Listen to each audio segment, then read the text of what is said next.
Louvado seja nosso Senhor Jesus Cristo, para sempre seja louvado. Irmãos, hoje é dia 24, dia de São João Batista, nascimento de São João Batista, uma festa importante da Igreja Católica. E vamos então fazer a meditação dessa palavra em Lucas, capítulo 1, que se trata da referência à vida de João Batista, pedindo a Deus que nos ajude a meditar essa palavra para hoje. Não deixe de dar o seu gostei, de compartilhar esse vídeo.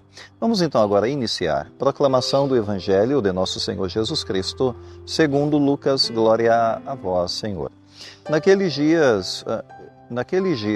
Nos dias de Herodes, rei da Judéia, vivia um sacerdote chamado Zacarias, do grupo de Abia. Sua esposa era descendente de Arão e chamava-se Isabel. Ambos eram justos diante de Deus e obedeciam fielmente a todos os mandamentos e ordens do Senhor. Não tinham filhos, porque Isabel era estéril, e os dois já eram de idade avançada. Em certa ocasião, Zacarias estava exercendo as funções sacerdotais no templo, pois era a vez do seu grupo. Conforme o costume dos sacerdotes, ele foi sorteado para entrar no santuário e fazer a oferta do incenso. Toda a assembleia do povo estava do lado de fora rezando, enquanto o incenso estava sendo oferecido. Então, apareceu-lhe o anjo do Senhor de pé à direita do altar do incenso. Ao vê-lo, Zacarias ficou perturbado e o temor apoderou-se dele. Mas o anjo disse: não tenhais medo, Zacarias, porque Deus ouviu tua súplica. Tua esposa Isabel vai ter um filho e tu lhe darás o nome de João. Tu ficarás alegre e feliz, e muita gente se alegrará com o nascimento do menino, porque ele vai ser grande diante do Senhor, não beberá vinho nem bebida fermentada, e desde o ventre materno ficará repleto do Espírito Santo. Ele reconduzirá muitos do povo de Israel ao Senhor seu Deus, e há de caminhar à frente deles com o espírito e o poder de Elias, a fim de converter os corações dos pais aos filhos, os rebeldes à sabedoria dos justos, preparando para o Senhor um povo bem disposto. Palavra da salvação, glória a vós, Senhor. Bem, irmãos, então hoje nós celebramos a natividade de João Batista e é uma alegria de uma promessa cumprida, porque o nascimento dele é um milagre da misericórdia de Deus. Ele vem de uma mãe que é estéril, como a gente pode bem perceber, eles eram de idade avançada, e a mão de Deus age onde a vida parece ser impossível. Então a mão de Deus agiu na vida da mãe desse menino, a Isabel. E João é um sinal de que Deus intervém na história, é um sinal claro de que Deus ele age em momentos pontuais, sim, momentos que ele quer agir, ou até mesmo em momentos que ele precisa agir, mas Deus de antemão já sabe como é que ele vai agir, a forma como ele agirá. E o nome de João, porque é um nome que não está na tradição da família, é o anjo quem revela o nome, enfim, deve chamá-lo de João, porque a palavra João, na língua hebraica, significa Deus é misericordioso. Então, Zacarias, ele confirma, né?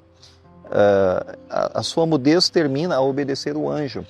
Então há de fato uma mudança aqui, porque Zacarias no primeiro momento ele duvida, mas depois ele vai obedecer ao anjo, né? A gente sabe que a mudez dele só vai acabar com a obediência, mas no primeiro momento ele é incrédulo, cético, e por isso ele vai ficar mudo. Então o silêncio que ensina a ouvir, podemos ter uma imagem disso daqui na vida de Zacarias, no versículo 64, porque ele escreve com a tabuinha, né? Seu nome é João, e aí ele recupera a voz. E assim rompe em louvor, que é o Benedictus, né? O seu silêncio, o seu mutismo, a sua incapacidade de falar, torna-se um caminho de purificação para ele, mas é uma imagem para nós também. Porque isso foi o deserto de Zacarias, a sua mudez. Isso antecipa também o deserto de João, que é o seu menino, o enviado de Deus. Então, Zacarias e João, ambos eles aprendem que a verdadeira palavra nasce do silêncio que escuta Deus. Zacarias teve a sua fase de mudez, foi um deserto para ele. João vai ter o seu deserto também, mas tudo em função de uma preparação. É claro, há um temor aqui, né? O que virá a ser esse menino? Que o povo fica assim. Realmente um temor que gera esperança, não é um temor no sentido de medo de Deus, mas um temor que gera esperança, um temor onde ecoa uma profecia, porque o povo percebe que tem algo aí escondido que Deus está revelando. Quer dizer, o povo pressente que ele é um sinal de que Deus está agindo. Então, nesse sentido, é um menino que vai iniciar um movimento, ele vai iniciar uma revolução que vai preparar os corações para Cristo, sem dúvida nenhuma. No versículo 80, né, ele crescia no deserto, fortalecendo-se em espírito, lá no deserto. Então, veja que o deserto é a escola dele, é onde ele aprende, ele vai se fortalecendo. É o lugar do encontro com Deus. Vamos lembrar Moisés e Elias no deserto, se encontraram com Deus. E é um espaço também de despojamento, porque o deserto é um lugar que tem que despojar, quer dizer, onde se vive com o essencial. Claro, o deserto também é um símbolo de conversão, porque ali se aprende, de fato, a ser a voz. No deserto ele aprendeu a ser a voz. O profetismo foi uma coisa aprendida. João já não nasceu com essa capacidade, ele aprendeu. Ou seja, exige esvaziar-se do ego. Então João foi aprendendo, ele foi espiritualizando, ele foi crescendo, sabedoria, graça, etc. Enfim, para a nossa meditação hoje, nesse dia de João, a gente pode pensar que, primeira coisa, né, João não é apenas um nome, é um programa de vida. Quer dizer, ele é uma testemunha da misericórdia de Deus. Qual o nome espiritual que Deus tem escrito na nossa vida? O que nós temos testemunhado a partir de nossa vida desse Deus que se revela? Enfim, qual é a nossa missão nesse mundo?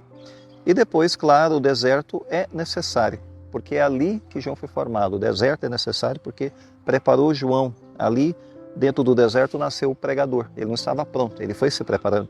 Formou-se lá na sua personalidade, seu caráter, foi se formando esse perfil do pregador, do profeta, enfim. Nós precisamos de desertos. É um segundo ensinamento. Precisamos de momentos de silêncio, oração, desapego, desprendimento, fortalecimento do espírito, seja qual for o deserto, onde a gente vai sendo preparado também para se tornar um instrumento mais e mais eficaz nas mãos de Deus. Bem, vamos pensar nisso na nossa vida, no testemunho de João Batista, para esse dia que nos inspira, sem dúvida, né, na nossa caminhada, na nossa vida cristã. Peçamos a bênção de Deus para concluirmos a reflexão. Não deixe de dar o seu gostei. O Senhor esteja convosco, Ele está no meio de nós. Abençoe-vos Deus Todo-Poderoso, o Pai, o Filho e o Espírito Santo. Amém. Fiquemos em paz, o Senhor nos acompanhe.